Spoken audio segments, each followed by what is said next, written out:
Hola, vamos a ver algunos temas nuevos en nuestra clase de hoy. ¿Cómo utilizamos tengo que, tendría que, debo o debería?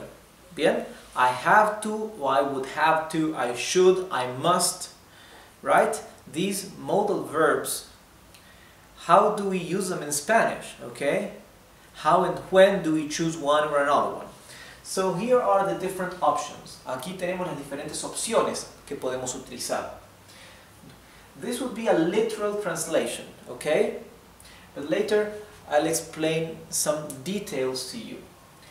Tengo que literally means I have to, okay? So tengo que plus the verb is I have to plus the verb, okay?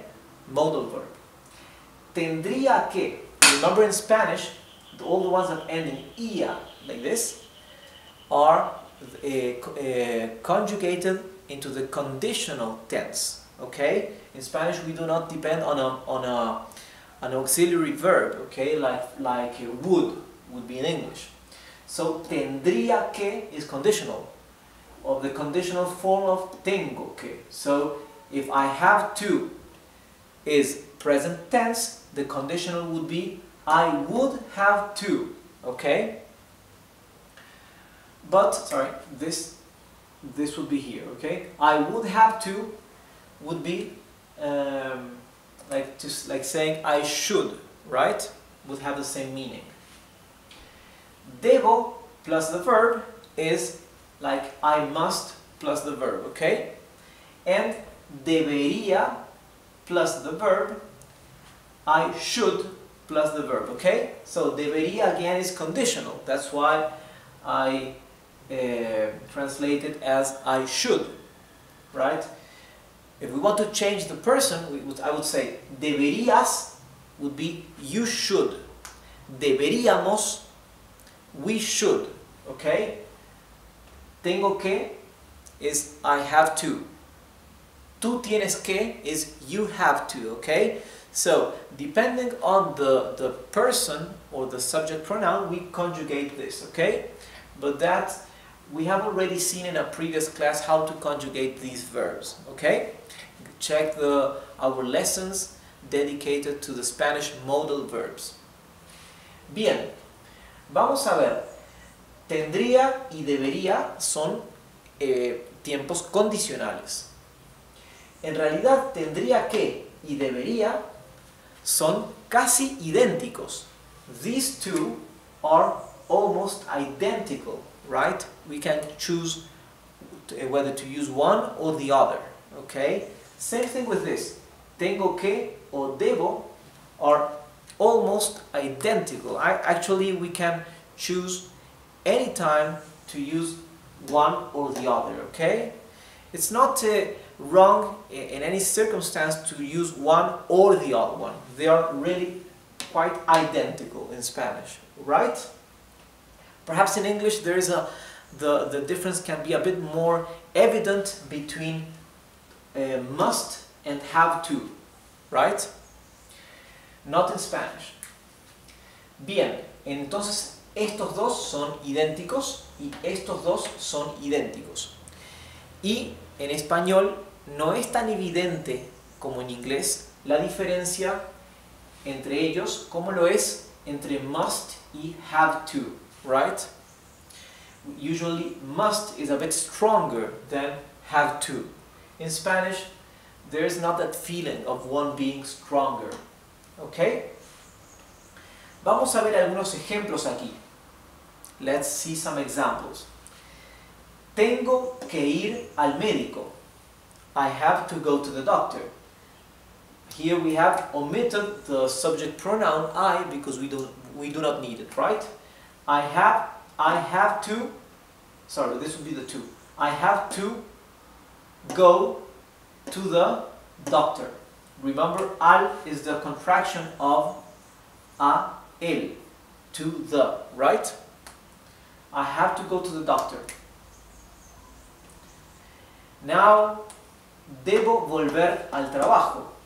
Debo volver al trabajo. Volver means to return, or to come back, or to get back, right?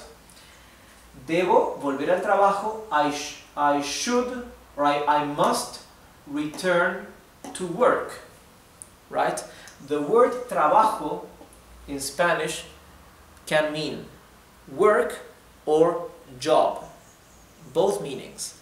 La palabra trabajo en español puede significar tanto job como work. Debo volver al trabajo would literally be I must return or get back to work, right? Or to the work, because in Spanish we would say to the work. Yes? I'm translating this like must, but in Spanish it would be as correct to say tengo que volver al trabajo, right? Nuestro siguiente ejemplo, our next example, debería buscar trabajo. This would literally mean I should look for work, right? I should look for work, but actually it means I should find a job, right? Remember, in this case, buscar, which means to look for, in English we don't say I have to look for a job. We say I have to find a job, right? So, debería buscar trabajo, I should find a job. And tendría que hacer las compras. Tendría que hacer las compras. Tendría comes from the verb tener. It's the conditional of the verb tener, which means to have. Tener is to have. So the conditional tense of the verb to have would be I would have to, right?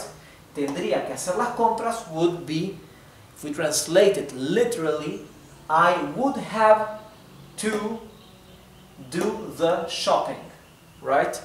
Compras means purchases, but the sense here of the sentence is to do the shopping. To do the shopping in Spanish is hacer las compras. So in English it's a bit awkward to say I would have to do the shopping. We would say I should do the shopping, right? So let's translate it like this. I should do the shopping, and in Spanish we would say tendría que hacer las compras. Right? When do we use a conditional in Spanish? When there is a but afterwards. For example, tendría que hacer las compras, pero estoy cansado. I should do the shopping, but I'm tired. I'm too tired. Estoy demasiado cansado. Tendría que hacer las compras, pero estoy demasiado cansado. I should do the shopping, but I am too tired. Usually we use a conditional tense here when there is a but afterwards, okay? For example, tengo que ir al médico. I have to go to the doctor. I would say tendría in the conditional tense. Tendría que ir al médico, pero no tengo dinero, right? I should go to the doctor, but I don't have money. Tendría que ir al médico, pero no tengo dinero. Right? Again, here, debo volver al trabajo. Debo volver al trabajo. I have to get back to work. Let's turn it into the conditional with a but at the end. Debería volver al trabajo, pero no tengo ganas. Debería volver al trabajo, pero no tengo ganas. I should get back to work, but I don't feel like to. Okay? But I don't want. And debería buscar trabajo is already in the conditional. I should find a job. Yes? Or we can just say debo buscar trabajo. I must find a job. Or look for a job, because literally buscar means to look for. In Spanish, to find is encontrar. Encontrar is to find, okay? Encontré mi libro. I found my book. Encontré mi libro, okay? Estoy buscando mi libro. I'm looking for my book. Encontré mi libro. I found my book. Bien, bueno, espero que hayan entendido cómo utilizamos tengo que, tendría que, debo y debería. I hope you have understood. Espero que hayáis entendido cómo utilizar estos verbos modales. How to use these modal verbs. Si tienen dudas pueden escribirme y puedo quizás hacer algún repaso de esta clase para que quede más claro. So if you have any questions or doubts, you can write to me and I can do a review of this lesson. Gracias y hasta luego.